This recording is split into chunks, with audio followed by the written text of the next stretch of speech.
Welcome to Corran on the Horn. I'm Kendall Hallman. October 3rd to 5th was the 2025 Star Wars CCG World Championship in Seattle, Washington. I did not go, but I'm making a podcast about it anyway. We got a new world champion, and the First Order Reigns deck was wildly popular. Also, the week before Worlds, we lost one of the most important architects of the game as Chuck Kallenbach passed away. Devastator Chuck's early playtesting is one of the reasons we have Force strains, and characters like Yoxkit were named based on Chuck's random Scrabble hands. In 2022, I had the pleasure of interviewing him about his time with Decipher. Here's a clip from that interview.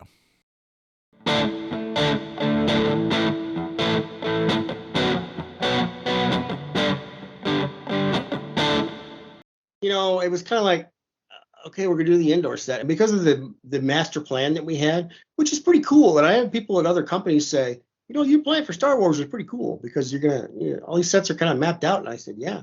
And we did that for Lord of the Rings. We had here's the first 9 sets of what they're going to be called. And we did that. And at other game companies, they would say, they put that in the wall and they say, look how that planned everything. Look at this. Why can't we do that? And the answer was, all we did was come up with names. We didn't plan anything else. But, actually, when you talk about, and I get these questions all the time, what's wrong with the forfeit value on Jabba Palace Aliens? You know, I'm not the gameplay guy. I'm the game, and they're very different things. It's hard whenever I was out of work and tried to get a job, and I told the headhunters that I was a game designer, and they said, well, here's a good one. You know C++, don't you? And I said, no, I'm a game designer. I'm not a programmer. And they would go, sure. Because nobody understood that. And you know, you're a game designer, you must be a really good player. No, actually, no. That hasn't been my emphasis. My emphasis is interpreting the subject matter. That sounds really awful. And designing for fun. Fun is what we need. When people aren't having fun, that's when the bad thing. We used to have a thing called negative play experience, and that was if somebody. We still constantly talk about negative play experience. That's a Star Wars CCG buzzwords. It is. I don't know if we came up with that. I've heard it elsewhere, but the basic MPE is that you can't play your cards. A lot of words that say can't on them, and God Magic is full of them. A lot of words that say can't on them are bad. They can't do this. Well, we want you to play your cards because that's fun, and not playing your cards is not fun. So that was just a basic one, but there's other ways of, you know, again, if every time I play my Asteroid Sanctuary deck, I win by 50 points, that would be a bad thing for the other guy. He's probably not enjoying that. Although I can tell you another story. When New Hope came out and it had all the everything you needed to blow up a planet. At my local shop, a guy had bought a box of cards or whatever, and I said, well, you got most of the parts here. Let's make a planet destroying deck. He said, what? And I said, no, really, it works. Watch this. So I helped him with the deck, and when we go to the first game in the tournament, and he's playing Dark Side, and somebody has a deck on Tatooine, and he blows up Tatooine. And I said, well, how did that make you feel? I said to the victim, you know, the other guy, and he said, I thought it was great. So the idea that there's locations and with certain cards you can blow them up, people thought that was really cool at the beginning, but you know, I have to think that if he was in a tournament, big tournament, he wouldn't have enjoyed that. Right. So it's hard to manage the fun. It's very hard, but it's very important. Rest in peace, Chuck. Thank you for everything you did to make the game what it is. I'll leave the link to the rest of the interview in the show notes.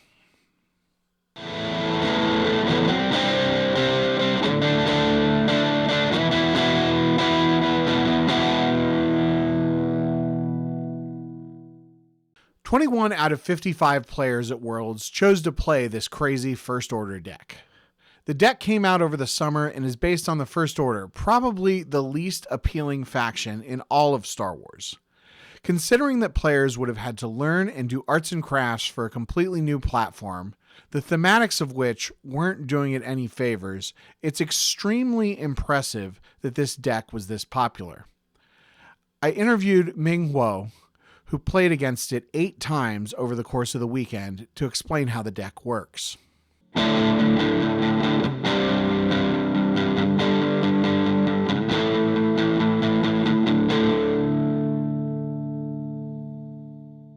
My name is Ming. I ate for breakfast the leftover pumpkin waffles that my daughter did not finish.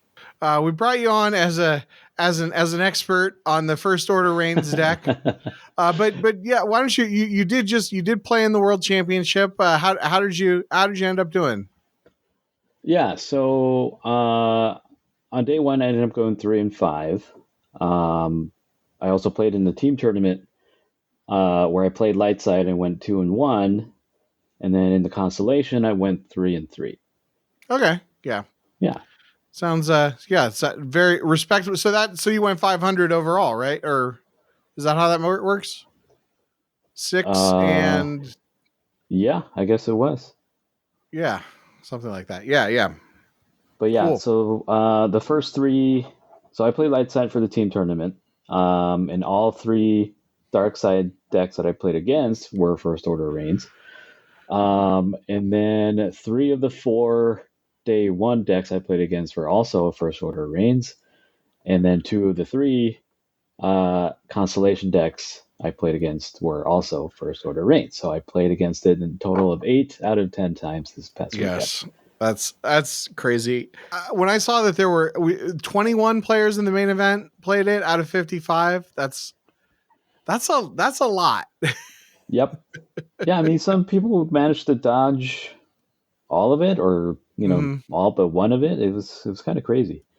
Yeah. I mean, a lot of times I go to events and there will be like a top deck that 6 to 10 people play, and I won't end up playing them because I end up at the lower tables and those end up at the top tables, or just like if there's 40 players in an event and only 10 players are playing them. But with 21, like that's almost half the field. Hmm. That's wild. So Yep. what so tell me about the first order deck, because this is a huge blind spot for me. Sure. I mean, I'll tell you what I've seen. So Uh-huh. basically, you start, well, if you're dark side, you start with the two systems, and you start with a Twix site, um, and then you have the track fleet at Dakar, right, just like in the movies, and then you're Mm-hmm. trying to basically pin down the track fleet to blow it up, and then once you do, you can flip. Uh, and the light side gets basically three opportunities to move the track fleet, which I think is really a really cool mechanic. Mm-hmm. Like kind of simulating the use of fuel, which had never really been a concern in the Star Wars universe until that movie. But nevertheless, yeah, pretty cool mechanic. And then once you flip, now you turn on force drain bonuses. You turn off the ability for light side to drain. You also can deploy first order troopers or walkers from the lost deck. You also turn off like all retrieval for light side. And the only way to get it out of play would be to remove Kylo from the salt flats of Crate. So that's kind of in a nutshell. That's how the deck works. Okay. So and what were you playing for light side? So for day one, I landed on Watch Your Step, and I wasn't the only one. I figured it had a chance, because uh, first order ships are obviously really good, the big capital ships, but they don't have a ton of um, good pilots. I mean, there were a few more that were Mm-hmm. introduced in set 25, but there's no forfeit boosting effect or anything for them. So if you could, spin for a decent destiny and then draw a good one, that might be enough to kind of be competitive. At least that was my thinking. Mm-hmm. Uh, yeah. And then my other deck was No Idea, which I played for Constellation in the team event. Okay. Yeah. I know that the new Watch Your Step build was kind of specifically targeting first order. Is that what you were playing, the version that doesn't have Kessel Run? Yeah. So I looked at the Euro um, deck lists, which funny enough, didn't have any first order in the top, 4 or 8. But there were 3 Watch Your Steps. Emil played 1. He ended up, being the top ranked. And then number 3 and 4, I think it was Casper, and I forget what number 4 was, maybe Justin Branch. They both had a version that didn't have Kessel Run. So I was, in my head, I'm like, well, if they're going to, they flip pretty, easily and reliably, right? So at that point, why bother trying to Kessel You're Run? not going to get the retrieval. Right? You're not going to get the retrieval anyway. So, so along with that, there's also, like cards like Lebo, who kind of rely on doing a Kessel Run to do anything. So those came out, which is good because it kind of freed up some more for card slots for other things that I thought were more useful. What do you, having played against the First Order deck 100 million times over the course of the weekend? I mean, is it, first of all, I mean, is it overpowered, and what elements of it do you think are the most problematic? So before I started doing, I actually did prep a little bit this time for a major tournament, unlike usual. But when it first came out, I was looking it over and I was like, well, okay, like a lot of space, yeah, but like I said, like not too many good pilots for First Order. I mean, the Walker thing was whatever, but and then Nationals happened, and it was basically just filled with First Order Reigns.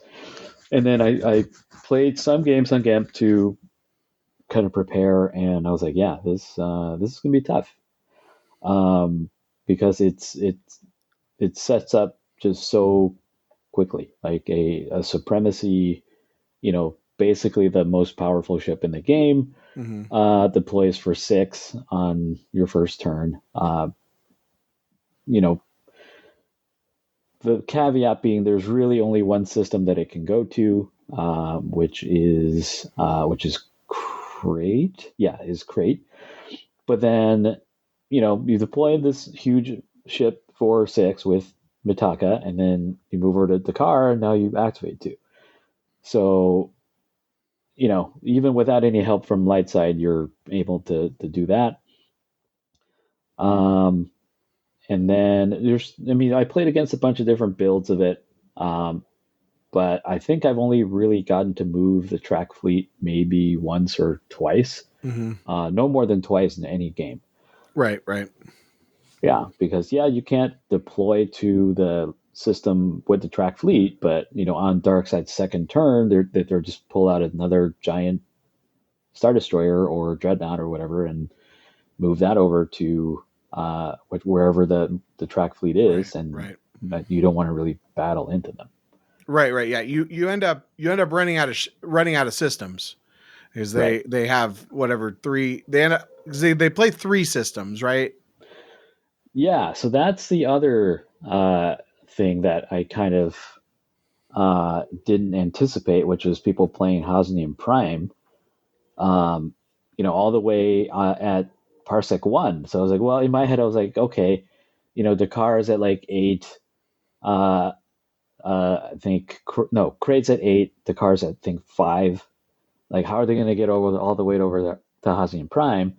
But then First Order Navy gives all the ships a hyperspeed +1. So yeah, they can move basically anywhere they want to go. And then, Hosnian Prime, when you occupy with a First Order leader, turns off Menace Fades. Yeah. So, one of Lightside's most important counters to the deck, I think, is just turned off very easily by just stacking up at Hosnian Prime, which is a drain 2 location. Yeah, and I mean, yeah, I guess, and then if you just list off the bonuses, you get your 4 strains are +1, and their 4 strains, they have to have 2 characters there, so it's harder to spread. and you eliminate the retrieval, like, yeah, it's pretty rough. And I'd imagine it's hard to kill Kylo. Like I've decks that want Kylo to be alive. I remember back in the day with when Map was real prevalent, it's a lot of times it's hard to kill Kylo. Yeah, so I saw both Kylos, or two versions of Kylo in the decks. One was the Master of the Knights of Ren, which is obviously a very good Kylo, and it has more staying power. But there are other versions that just play Kylo with lightsaber. But instead of putting them at the Salt Flats, they just put them to the Crate Cave, which is already a Drain +1 site. Mm-hmm. So, if they don't lose Kylo from the flats, then no worries. Oh, okay. So it's not just that Kylo has to be around. It's that he has to die from the flats to put it out of play. Yeah, unless I'm remembering it incorrectly. Like I said, you're the expert. I don't. Well, I don't know I what. certainly wouldn't call myself the expert. But yeah, the only way to put the objective out of play is if Kylo is forfeited from a battle that First Order lost at the Salt Plateau, where Han, Leia, or Luke is present. So I mean, that's a very, I think, narrow condition. And there's no way to flip it back. There's no way to flip it back, and the only thing they have to do to flip it to the 7 side is to blow up the track fleet. Yeah. Okay. Yeah. So they're just never flipping back. Okay, I misunderstood that. I'm glad I asked for clarification there. Which I think is why Mind What You Have Learned is kind of a plus matchup against it, right? Because you're already playing Han, Leia, and Luke, and it's more, I would say, of a reactive deck where you can kind of go where the characters are needed. So, in this case, being the Salt Flats. Okay. Yeah. So yeah, scary thing. What do you think? What? Just speculating. How do you think? Because inevitably it's going to get an errata. What do you think the errata is going to be? Yeah, I thought about that. I was talking to folks about it too. There was obviously some chatter on Slack about it. I think that if we wanted to keep the erratas to a minimum, and I'm not in design at all. I haven't worked in design or volunteered. But if we wanted to just fix one card, I would say it should be Navy. And that was my opinion also on Slack, is that the hyperspeed bonus is, I think, too much. One of my other suggestions is to make it matching, that you can only deploy matching pilot and ship, but that kind of just kills it, I think, maybe too much. Because, so yes, you can pull Finalizer, but really that's the only ship that you can pull. The only admiral that you can pull is PV, who isn't really even an admiral, but I mean, it works for command. But yeah, my idea was to at least get rid of the hyperspeed bonus and maybe put that on a different card so that, the ships can still move between Dakar and Crate.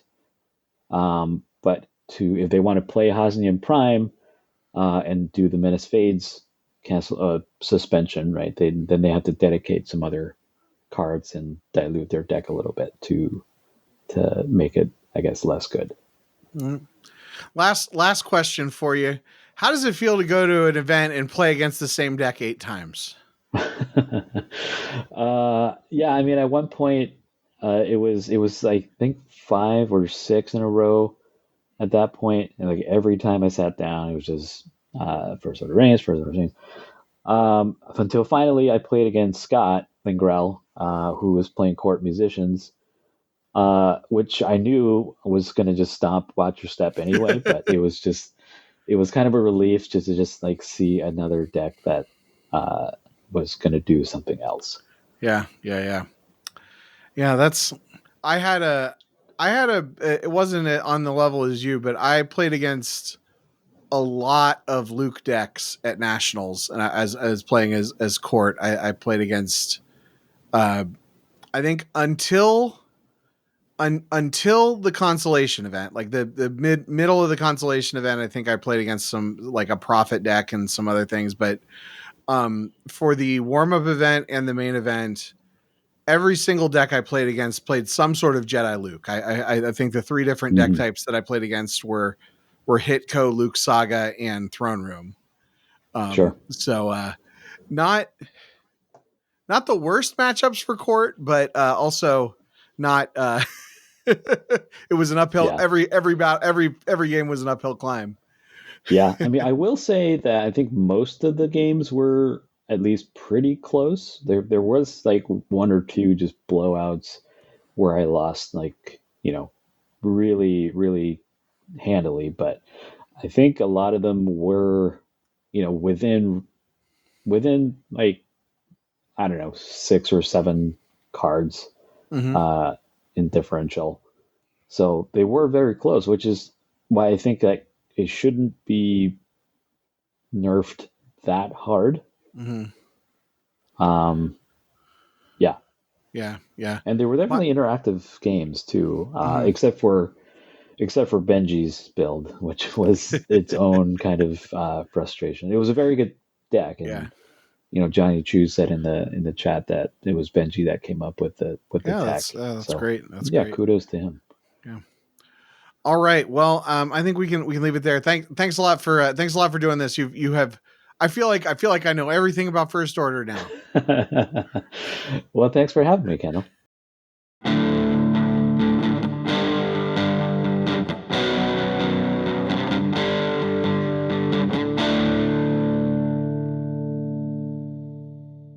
Greg Shaw has been around for decades.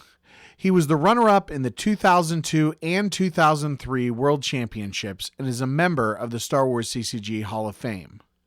More than 20 years after his last finals appearance, he got the win, and we have a new world champion.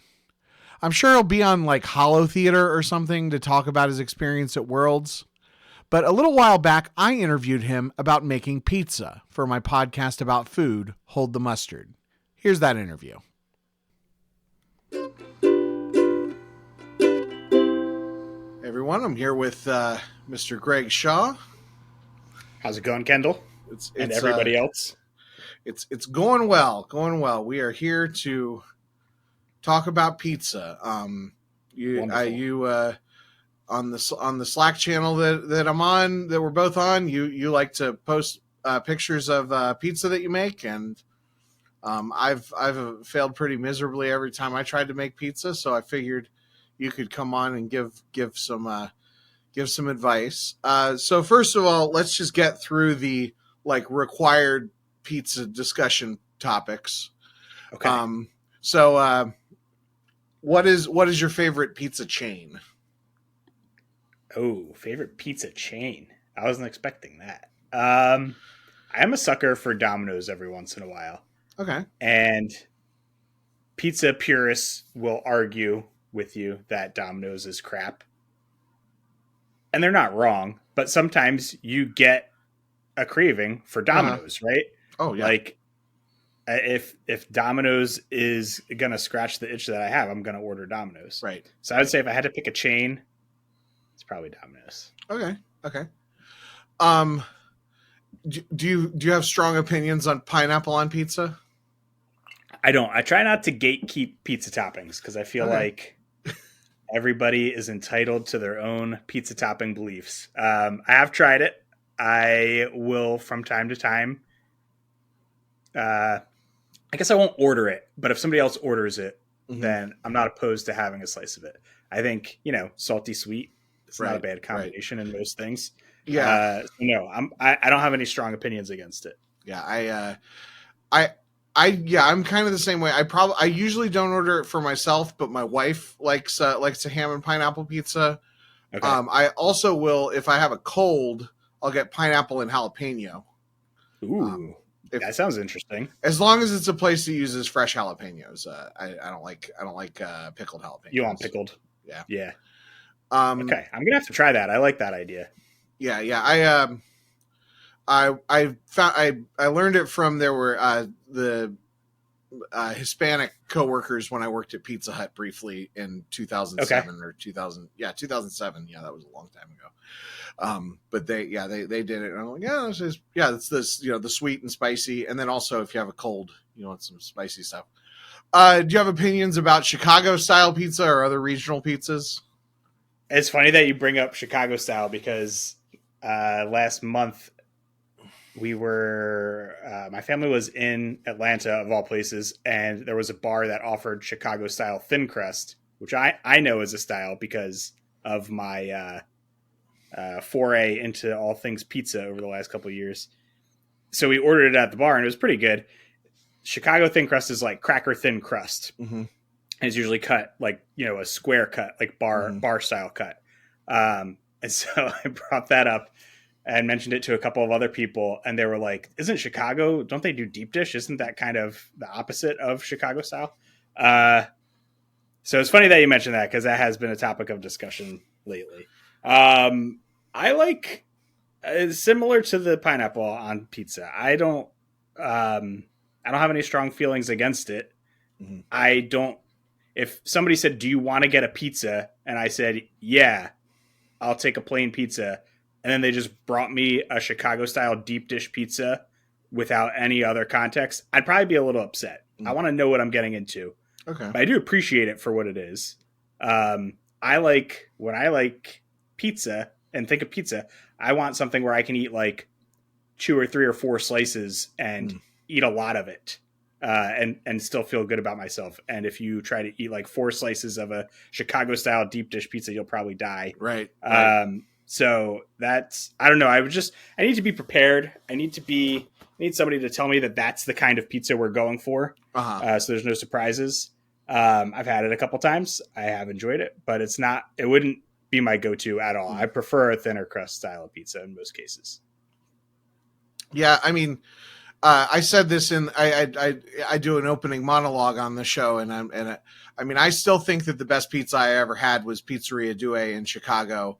The first time I had a proper Chicago style deep dish, and then for like probably more than a decade after that, like you just can't get that style pizza outside of Chicago, or you couldn't. Right. Now some of the famous restaurants have expanded, and you can get them. There's a Giordano's in Columbus now, but those. Okay. The problem is, I think the thing is that when I had the first couple times I had Chicago style pizza, I had the best Chicago style pizza in the world.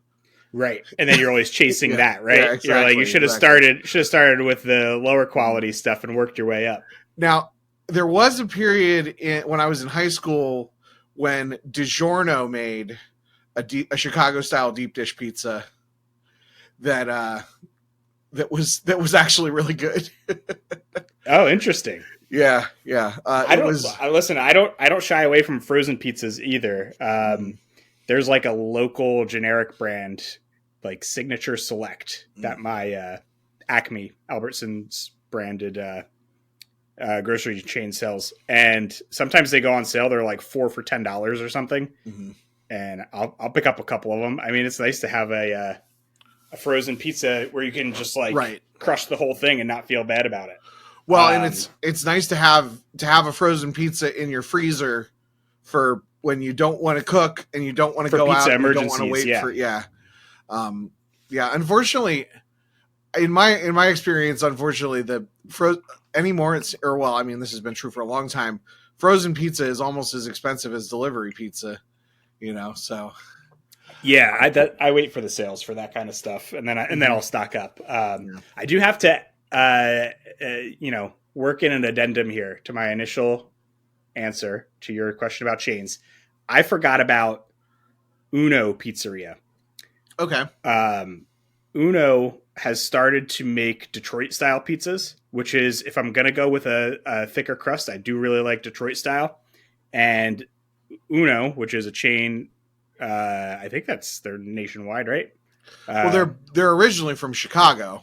Their Chicago style is what they started as, right? I don't know if they do much Chicago style pizza anymore. Maybe they do. I don't know. But they make Detroit style, and I've had it a couple times because there is an Uno maybe 10 minutes from where I live, and I actually really like it. I think they do a good job with it.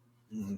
Yeah, Pizzeria Due is actually owned by the same people as the Uno's chain, because their first pizzeria was called Pizzeria Uno, and then their second one was Pizzeria Due, which I guess means two in Italian. I'm following now. Yeah, they closed the Pizzeria Uno in Columbus, so it was one of those restaurants that like I didn't go to very often. Like maybe I went like once a year or once every other year.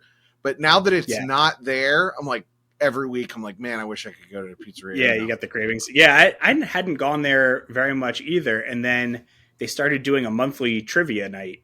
So I would go there with friends, and we realized that their beer offerings were really good. They always had a nice selection of beer, and some of the food was actually pretty good. So for a chain. And I do still make it back there once every couple of months. They do actually have a really good Black Friday where they'll do like a tap takeover with different breweries. Cool. So I've been there a couple times. I like their Detroit style pizza. Got to give them a shout out. My sister recently moved to Detroit, or in the last couple of years, and my parents sent me a text message. They're like, "We got real Detroit style pizza," and they sent me a picture of a Jets box. Oh, I saw a Jets. Where did I see a Jets? Wasn't that at the convention center? Yeah. Okay. Yeah, I remember seeing that, and I remember hearing some jokes from the locals about Jets. Jets is a chain that's not authentic Detroit style, right? Well, I think it is technically. I mean, it is technically. Authentic. I mean, it's a thick, it's a thick crust, and it's got the squares, and I don't know. Yeah. I mean, I think, but it's probably authentic in the way that if I were to get a Domino's, Brooklyn style pizza, I could consider that authentic Brooklyn style pizza. It's hard. Stuff like, and I don't even know how authentic, like how real Detroit style is as far as a pizza. Like I had never heard of it until a few years ago, but I don't know. So have you tried it yet? I mean, I've had a frozen pizza that said it was Detroit style, certainly, and I've had Jets. I haven't been up to.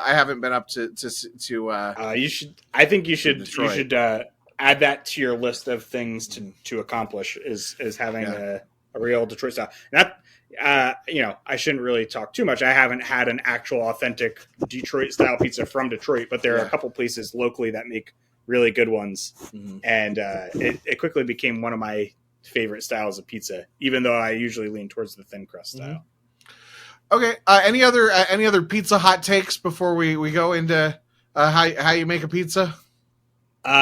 Pizza hot takes. I think anybody who's on the food channel on Star Wars Slack will know that I love some black olives on pizza, which is a pretty polarizing topic, right up there with pineapple.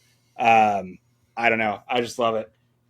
My favorite combination is black olives and pepperoni. And I feel like if you're going for pizza and you have the salty cheese, the salty pepperoni, and some salty briny black olives, you're just like in salt heaven right there. And that's my favorite combination of all time for a pizza. That's so funny.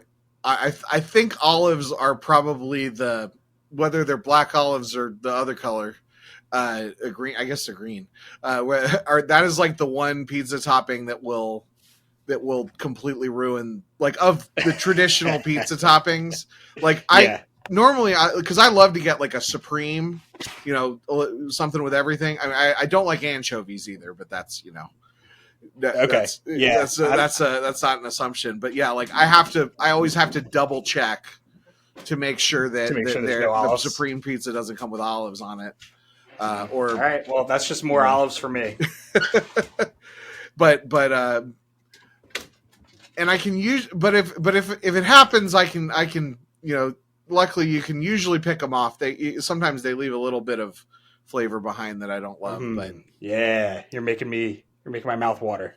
All right, so now we're past the part of the recipe article that you scroll down because it talks about everybody's life story, and now we're getting to the real recipe. So take us through your process for making a pizza. My process, I have a couple of different pizzas that I'll make when I'm deciding to make pizza at home. I like to do sheet pan pizzas. I like to do Trenton style thin crust for like a tomato pie. I have a recipe for a 1 hour pizza. So I don't know. I have a lot of different recipes, but they basically, most of them come down to the same thing, which is me deciding I want to make some pizza. So either the morning of or the night before, I'll get out my stand mixer, pull up a recipe, and mix some flour and some water and whatever else, salt, yeast, maybe a little bit of sugar, and then leave the dough to ferment overnight in the fridge and get a little bit of rise, get the yeast going, and the next day or that evening, whatever, is pizza night. So I don't have a set recipe that I follow necessarily. It's usually what type of pizza am I in the mood for. Some of them I like to make further in advance to get a better flavor to the dough. But yeah, I've got, I don't know, maybe 4 different recipes that I'll go to. Okay. Something in that ballpark. So take us through one of them. What's the rest of the? So you make the dough in advance. The dough? Yeah. What happens next? Along with the dough process, you're usually doing a little bit of folding. Get some good strength and some proteins building up strength inside the dough, so that way you get a good chew to it. Then I'll usually go with black olives and pepperoni, but sometimes we'll keep it plain. Sometimes we'll do just pepperoni. I usually make my own sauce too. I got 2 different sauce recipes, depends on the style of pizza, but usually it's either uncooked or very lightly cooked tomato sauce, or for certain pizzas I'll go with a pretty thick sauce that's been cooked down, and it's a little thicker, a little chunkier. So I'll use that one for like a Detroit style pizza, for a Trenton style tomato pie. I use that one for sheet pan pizza like I made the other day. That's like a more concentrated, heavier sauce. Okay. Whereas the other one, if I'm just making like maybe a New York style pizza, it's usually a little bit looser, not as cooked down, a little more watery when you're making the sauce. And then that one, they still have a good flavor, but it's not as concentrated as a cooked down sauce. Mm-hmm. Okay. And then we go cheese. I usually go, I don't have a whole lot of options at my grocer for a full fat mozzarella, but that's usually what I look for. Full fat mozzarella. I shred it myself. I would say I go not into extra cheese territory, but I don't shy away from using some cheese. And then I usually do toppings on top, because I know some people will do toppings and then cheese. I do the toppings on top because I like my toppings to get a little bit of crispness from the direct heat on them. So, if you're going pepperonis, I like my pepperonis crisping up, starting to cup up a little bit, little pools of pepperoni grease inside them. I like that. That's that's the sweet spot for me. Okay. Are you? One of the things that happens when I try to make pizza, and I do.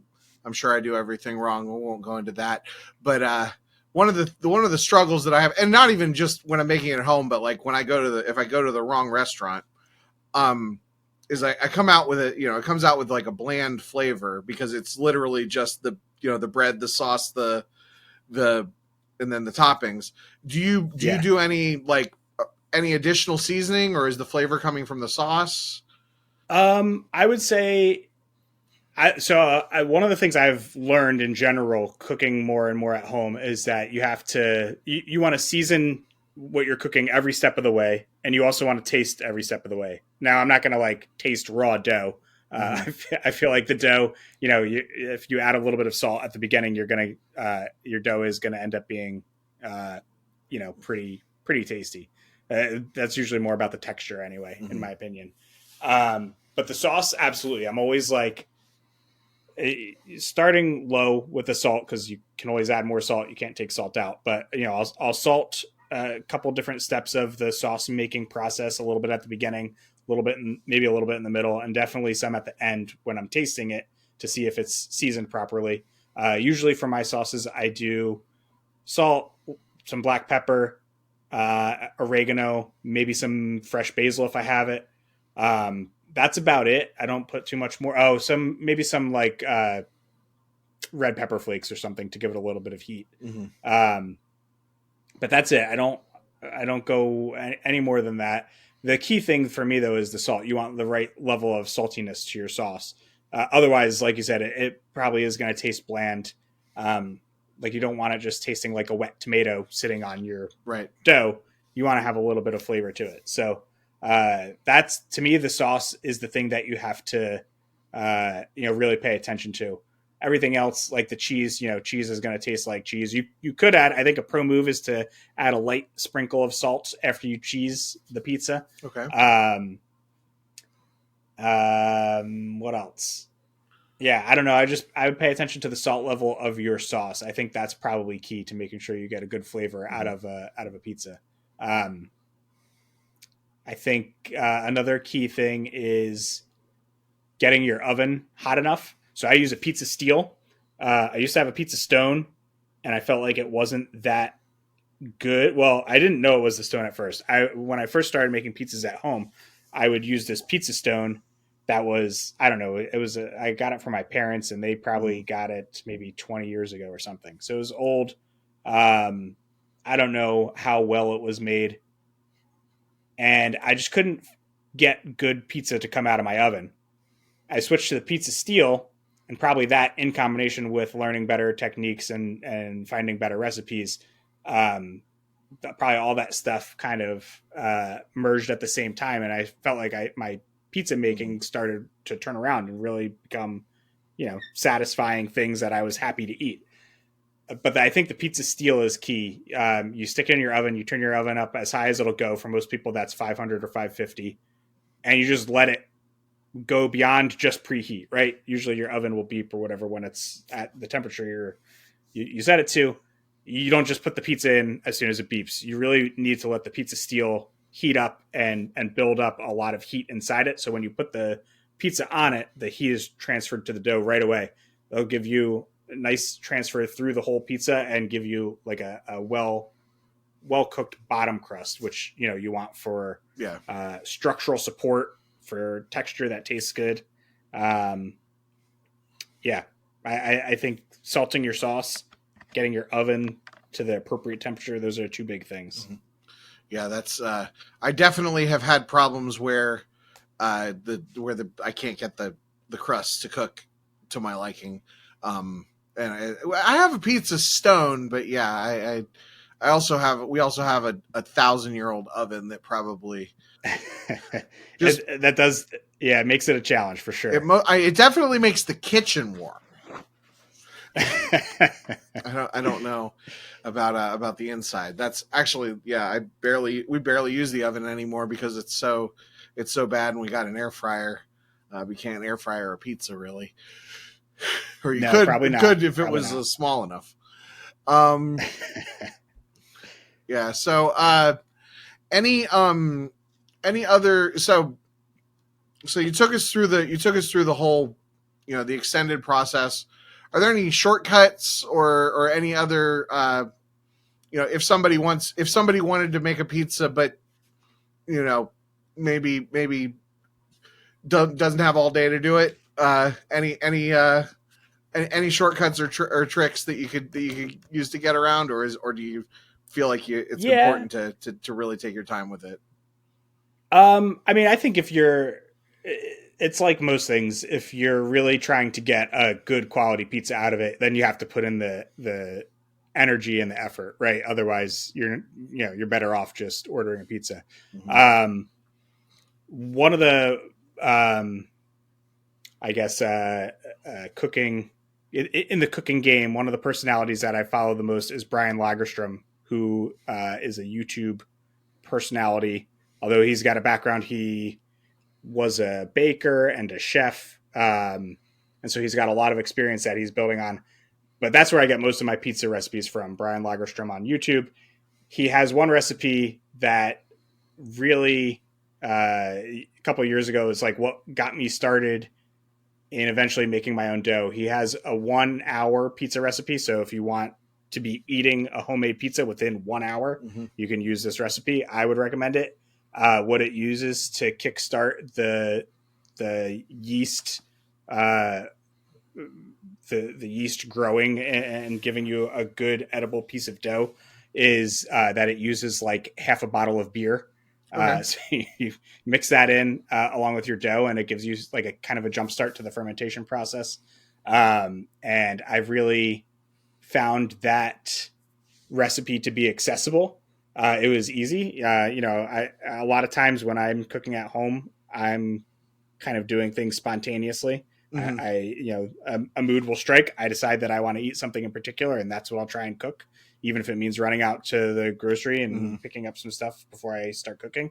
But the idea of just going from nothing to a handmade pizza in 1 hour, I was like, okay, well, that sounds too good to be true. I tried it a couple times, and I was like, okay, this is actually pretty good, especially for somebody like me, pretty amateur cook, have some experience cooking, but I hadn't really had a lot of baking experience at that point. So I would cheat a little bit in that I would get store-bought doughs, either like something pre-formed and par-baked, or a dough that I would just pick up from the store and it was already mixed. It was ready to roll out and bake with. So those were the shortcuts that I would use. But I never really enjoyed the quality of pizza that came out by using those shortcuts. And then when I tried this 1 hour recipe, I was really blown away. I was like, okay, this is the start to, this is the gateway for me making my own dough from here on out. Cool. All right. So I'm going to take you through you've listened to my Star Wars interviews where I have a Pivo questionnaire. I have a food related Pivo questionnaire that I'm going to take you through, and we'll see where it goes. Let's do it. What is your favorite food? Cheesesteak. What is your least favorite food? I don't know if I have a least favorite food. I guess I don't really like the idea of eating octopus. I feel like I don't want to eat an animal that is potentially smarter than I am. Okay. What's an ingredient that you love to cook with?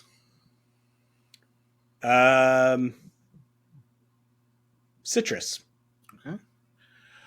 What's a food that you can't quite figure out?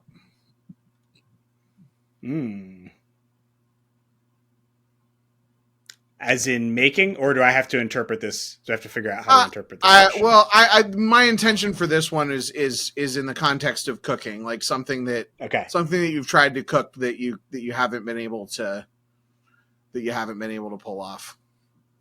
One that was a white whale for me until recently was this Basque cheesecake, which is like a crustless cheesecake. You just combine everything and then bake it, and then the outside that takes on the most heat becomes the crust. And I had a really, really bad attempt with it not too long ago, maybe like 2 or 3 years ago. And I was very intimidated to try it again. And then for the Super Bowl this year, I ended up making it. It came out really good. So for a while it was cheesecake. I can't say that I've conquered that one yet, because I've only had one successful result, but it might be cheesecake. Yeah. You just triggered a memory for me.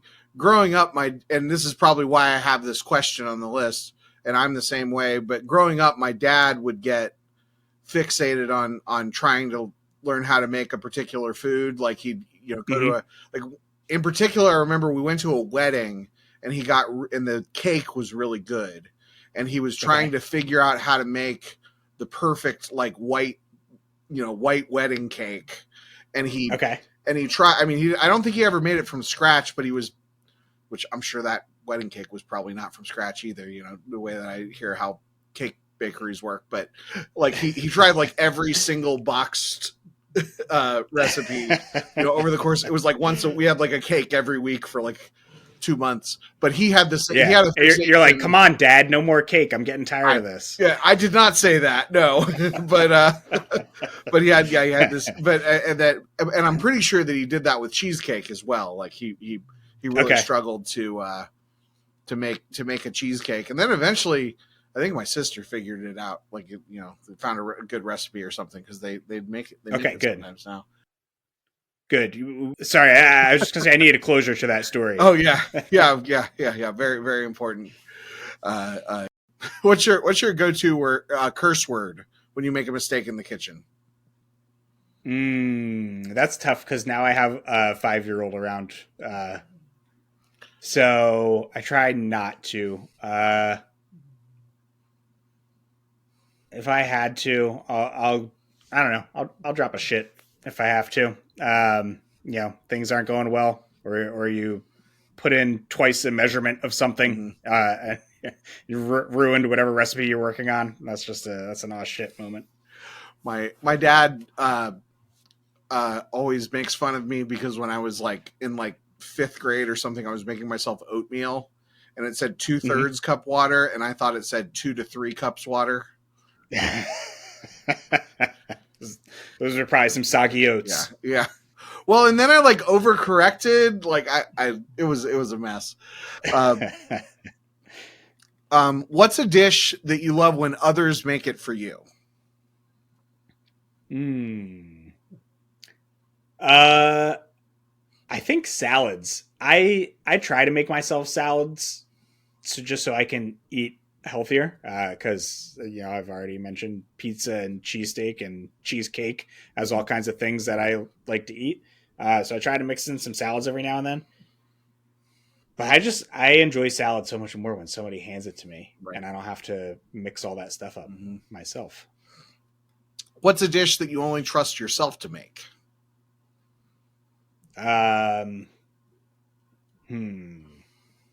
I don't know. I don't feel like I'm that good at making anything. I do. All right. Vegetable dishes, just like a side of vegetables, because I love my vegetables. I like to actually taste the vegetable. So my go-to for almost any vegetable is to just roast it, toss it with some olive oil, some salt, a little bit of pepper, and roast it, and just get some, caramelized char on the outside of it and fresh vegetable taste on the inside of it. So if we're putting together a meal, like a lot of times my family will do, kind of like potluck style. Everybody brings a piece of a component of the larger meal, and I will usually try to claim some type of vegetable, because that's how I like to eat my vegetables, is just roasted, plain and simple. When I go to a potluck, I usually try to avoid having to bring anything, because whenever I bring something, nobody eats it. All right. Well, we can get you hooked up with some recipes. Next time you have a potluck, let me know. Well, it's not a matter of, it's not a matter of, in my experience, it's not a matter of the food I'm bringing not being good. It's just that there's always like, so many 17 things. different things. And one of the last family potlucks that I went to, my job was to bring a tripod for the camera. And then somebody else brought the tripod and I didn't need it. Like, what a bummer. I just can't, inevitably, like if it's my job to make the mashed potatoes, somebody else makes mashed potatoes and they're better. Or if I'm making the green bean casserole, there's 7 other green bean casseroles. Although I wish I will say I wish I'd brought green bean casserole to that event, because there were 7 different green bean casseroles and all of them were terrible.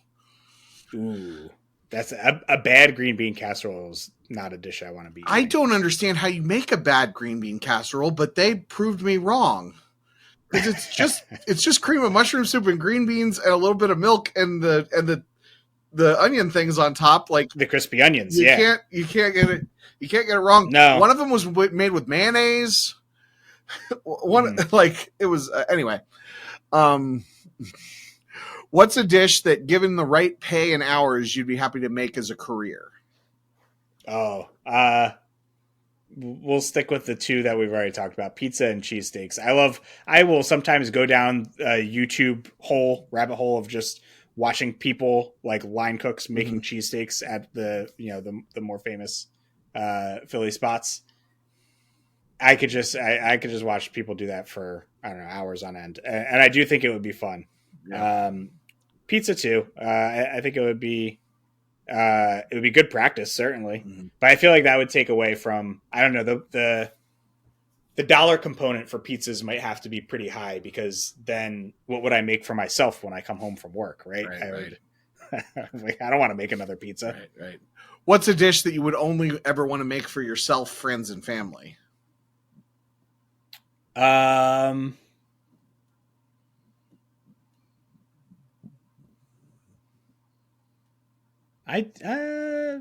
steak on the grill. I don't know. I think there's something nice about getting everybody together and cooking a steak out on the grill, like the social aspect of it.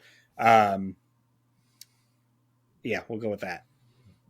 Yeah, I was talking to my wife because we were frustrated we tried to make hamburgers on the grill the other day, and as always, they didn't come out very good.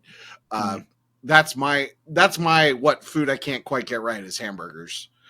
Burgers. Okay. Yeah. They just, this is a lot of, it's a whole thing, but I was like, so what, I was like trying to think like what food can I actually cook that is comparable to like like what you would get at a restaurant, and I can make a passable steak.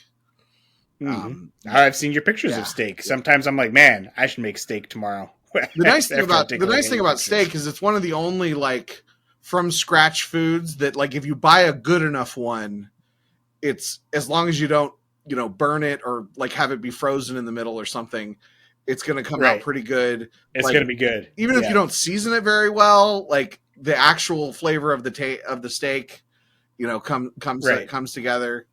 All right. And finally, if time, money, and geography didn't matter, what would you have for dinner tonight?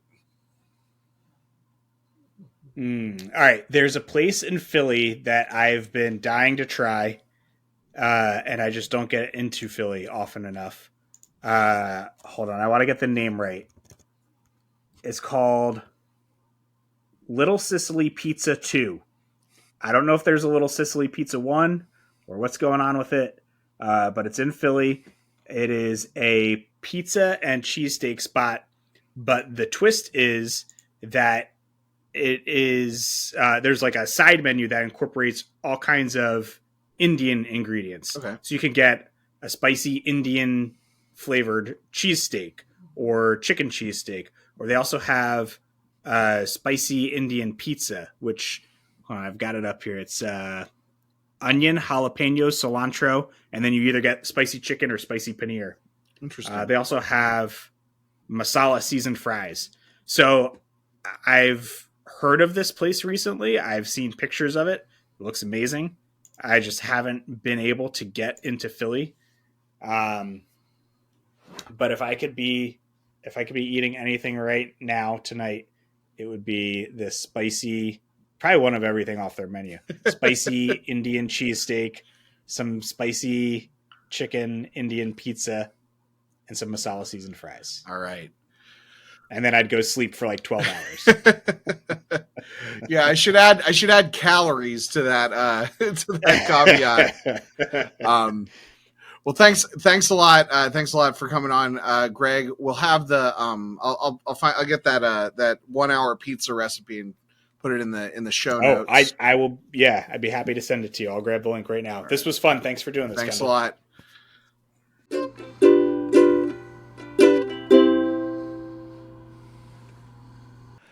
Thanks for listening, everyone. I've got a ton of upcoming content coming before the end of 2025.